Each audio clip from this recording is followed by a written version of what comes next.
బుడదల తామర పువ్వులా బతకాలంటే చాలా కష్టం.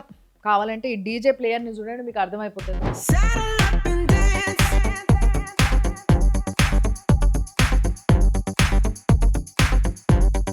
Baby, take a chance.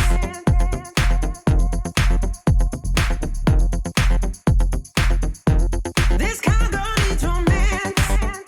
Scene చూసిర్రుగా? ఇప్పుడు సేమ్ ఇదే సీన్‌ల మధ్యలో అక్కడ డీజే ప్లేయర్ ప్లేస్‌లో ఒక అమ్మాయి ఉంది. లేకపోతే ఒక డాన్సర్ ఒక అమ్మాయి ఉంది. చుట్టుపక్కల అబ్బాయిలందరూ ఇప్పుడు అక్కడ అమ్మాయిలు చేస్తున్న పనే చేస్తున్నారు అనుకో. ఇంకేమైనా ఉన్నదా? సోషల్ మీడియాలో ఫెమినిస్ట్‌లందరూ ఆటమ్ బాంబ్‌ల లెక్క వేలుతుండే ఇగ. ఇప్పుడు నెక్స్ట్ ఈ క్యాబులు, బైకులు వచ్చినాయి కదా! హైర్ చేసుకొని మనం పోతుంటాం కదా!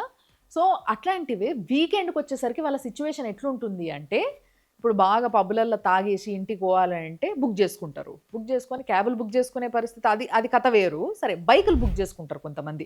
బైకులు బుక్ చేసుకొని వాళ్ళ వెనకాల ఎక్కి కూర్చొని పోయేటప్పుడు వాళ్ళతోని ఎట్లా వ్యవహరిస్తున్నారు అనే విషయము ఒక బైక్ డ్రైవరే చెప్తున్నాడు ఇనుండి. सेक्टर 94 की महिला ड्रिंक करती है। वहाँ एक अपार्टमेंट है और उसके अंदर ज़्यादातर ड्रिंक करी हुई महिला होती हैं, तो वो वहाँ पे ज़्यादा मतलब राइडरों के साथ बहुत कभी कभी ना बहुत गंदा व्यवहार करती हैं। वो कहती हैं कि अगर ऊपर आओ, ये अगर कभी कभी तो ये भी बोलती है कि कपड़े भी छोटे छोटे पहनती हैं, बोलो अंदर आओ हम। ఇట్లుంది కాబట్టే పరిస్థితి చాలామంది మొగోళ్ళు, అబ్బాయిలు అంటున్న మాట ఏంది అనంటే, డెఫినెట్‌గా తప్పు చేసినోళ్ళని మీరు శిక్షించండి, లేకపోతే వాళ్ళ పట్ల ఇట్లా మాట్లాడండి ఓకే.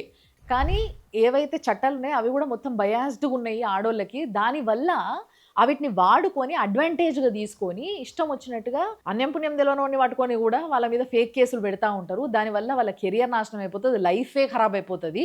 కాబట్టి కొంచెం చూడాలి దాని గురించి అనేది మాట్లాడుతున్నారు.